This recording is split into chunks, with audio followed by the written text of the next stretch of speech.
Partnership agreements are really important. People go into general practice because they tend to, it might be people that they qualified with, so they know them from university, or they know them in a professional sense, and they usually go into partnership because they like the way the practice is run and they like the individuals in there. That's absolutely fine. But if there's ever a dispute or dissolution and problems arise, it's the partnership agreement that's going to protect everybody. And really, you want to lay out the rules of the game when there's no emotion, there's no money, and there's no confrontation involved, and everybody's got a clear, cool head, and they can just sit down together in a room and say, right, if X happens, what's the agreement between us all? Um, it's never ceases to amaze me. I visit practices, and these are £1 million plus turnover businesses, and they don't have a written partnership agreement. And I always try to explain to them that if that's the case, if there is any problems, and look, it's pretty extreme that it would end up in court and legal proceedings, but it does happen. If that's the case and there's no written partnership agreement, it's the Partnership Act 1890 that is the default arrangement. So a piece of legislation that's 130 odd years old is not going to be fit for purpose for the modern world.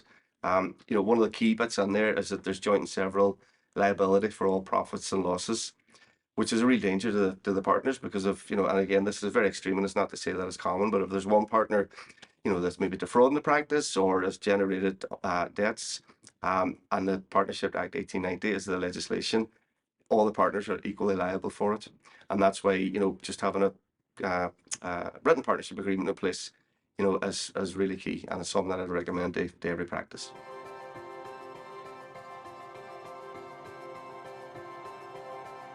Well, look, locum insurance is really important.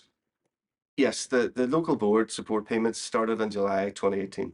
And for GPs, they were a godsend because before then they were completely liable to cover the cost of hiring a locum. But they started at a level and they've been exactly the same for 5 years now. They haven't really increased. So, but what has increased is the rates that locums are charging. Look, all the GPs in Northern Ireland will tell you there are no locums. Now, there are some, but they're very thin on the ground, very difficult to get. And because of that, they can really ask, what they want. If a practice really wants to get a locum, and the locums are very fair with them. They don't charge too much. But I've seen the rates go from, maybe 170, 180 a session up to sort of 250. A lot of practices are having to pay 300, £350 a session if they really want to secure a locum. The board payments won't get anywhere near that. And you're talking now, if a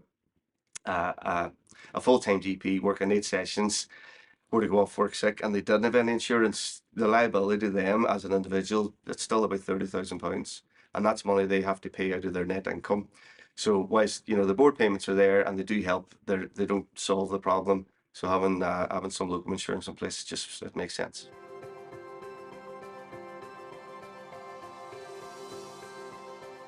I would be surprised if they have a partnership agreement, most of them will understand what's in it. But if they don't have a real detailed knowledge, especially what happens around, if a partner dies or is ill or is unfit to work, it just means that they're personally they're at real risk, because if there's ever any problems within the partnership and they haven't got a good robust agreement, that's been independently verified and looked over, and it isn't exactly what each individual wants.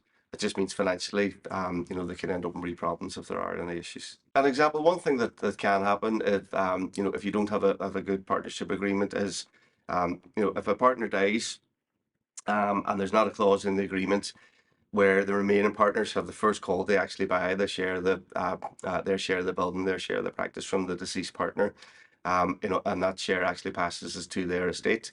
It just means now that you have a third party that's involved with the running of the practice, but isn't actually a partner in the practice. They're not a doctor, and they might want to keep on going with that because they enjoy taking the rental income. It can create friction at a later date because maybe the partners that are actually working there, they want to make some changes to the building, or they want to maybe borrow a bit of money to expand the premises. But the third party that isn't actually working there doesn't want that. They just want a simple life, and because of that, having a partnership agreement where any share that it has to be offered to the remaining partners, that's often one of the clauses that people would see in there.